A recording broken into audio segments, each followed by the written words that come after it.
The region of Strathclyde. Not so much a region as a little world clustered round the bowl of the River Clyde.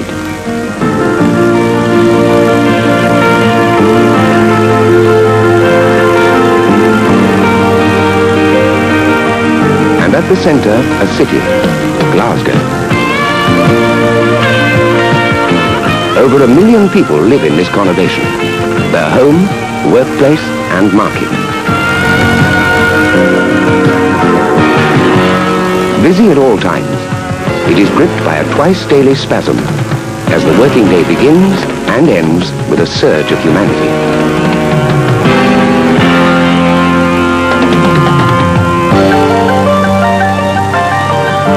Buses are the worker bees in this crowded hive. A fleet of about 1,000 serving the city, unglamorous, unsung, unsentimentalized, and essential. To Glaswegians, their green and yellow livery is as familiar as the strip of a favourite football team. The team manager in this case is Strathclyde's Passenger Transport Executive, a statutory body which acts as the regional authority's agent for public transport over an area of 5,000 square miles, working closely with British Rail, the nationalised Scottish Bus Group and the independent bus operators, the airlines, Caledonian McBrain with its fleet of sea ferries, and directly operating the city's bus fleet and the new underground trains. The coordination of public transport, particularly in this dense conurbation, is most important. I think if we look at the concept, there's only one set of travelling public, and they're not interested whether a bus is red or green or a train is blue. They just want the most efficient system, as cheaply as possible and as reliable as possible. The passenger transport executive is therefore charged with developing a total plan of public transport to satisfy the needs of the people. And in this way, it is the only body to bring all the operators together in terms of pricing, marketing, and general performance of public transport. Well, with the change in the population distribution within the region and the growth in vehicle ownership and the change in travel patterns, it was necessary to take stock of the role of public transport and see how well or otherwise it was serving the community in which it's based. This led to the development of two projects after we had looked to see how well we could build on what we had. These two projects, first of all, was the development of the Argyll line. By making use of a tunnel right underneath the Argyll Street, we were able to link the railway networks north and south of the River Clyde for the first time, and that effectively integrated the two suburban networks north and south of the Clyde. And secondly, by looking at the Victorian legacy of the Glasgow Underground, we were able to see how that could play a very vital link within the development of public transport within the heart of the region, by linking it with bus, with rail, with car parks, and by serving the local communities in which it lay. Glasgow has been lucky with its holes in the ground. Other tunnels reach out under some of its busiest streets, like shadows on an X-ray plate, along the east-west axis of the city. Once, they were traversed by suburban steam trains. Older citizens remember the choking smoke hole that was Central Low-Level Station, until Dr. Beeching was brought in to make British Rail pay and perform surgery on this and other unprofitable lines. At last it was realized that this half-forgotten throughway was a hidden asset too precious to be abandoned. Now it emerges reinvigorated as the Argyll line, so-called because much of its 5-mile length runs under the famous Argyll Street.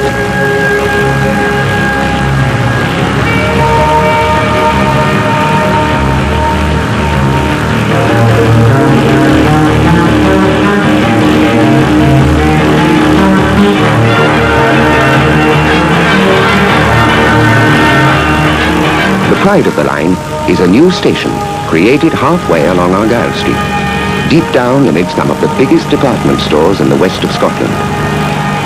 For 2 whole years, the most densely thronged part of Argyll Street itself was to be barred to virtually all wheeled vehicles, except the kiddie's pushchair and the shopping trolley.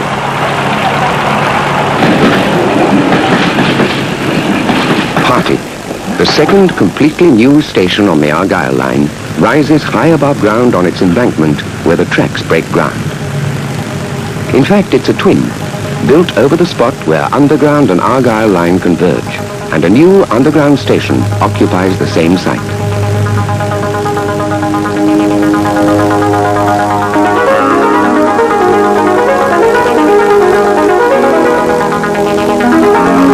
The Argyle line joins for the first time the network of electric railways which was separated until now by the Great Divide of the River Clyde.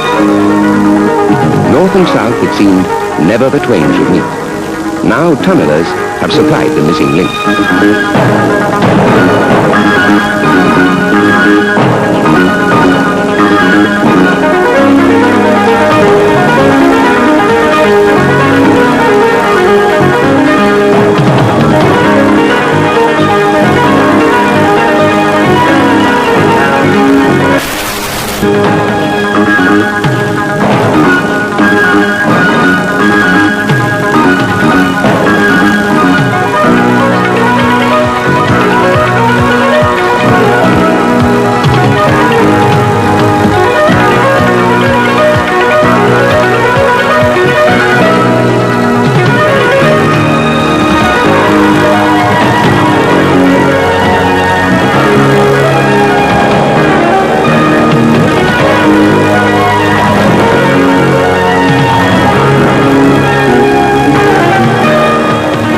Noise, dust, din and discomfort made manifest.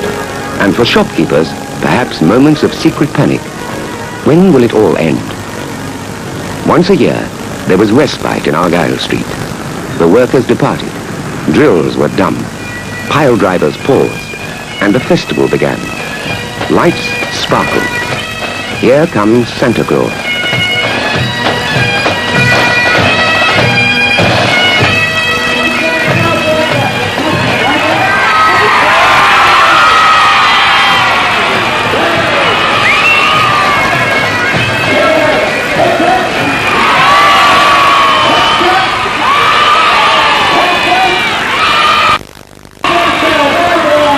Glasgow, just for a time, got its favourite street back as a Christmas present. And there were other free shows. After all, watching men at work in holes in the ground is one of the great spectator sports.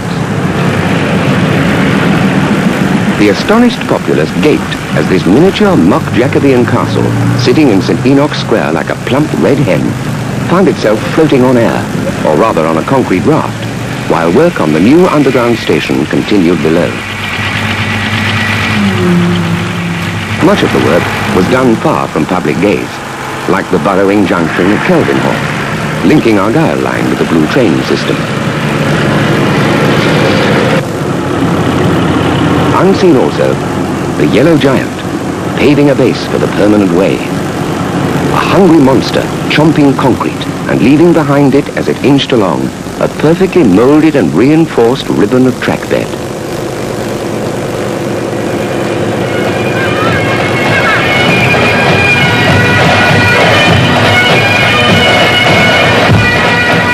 Midway through the chaos of construction, they put on a pageant. A weekend of jolly getting to know your public transport.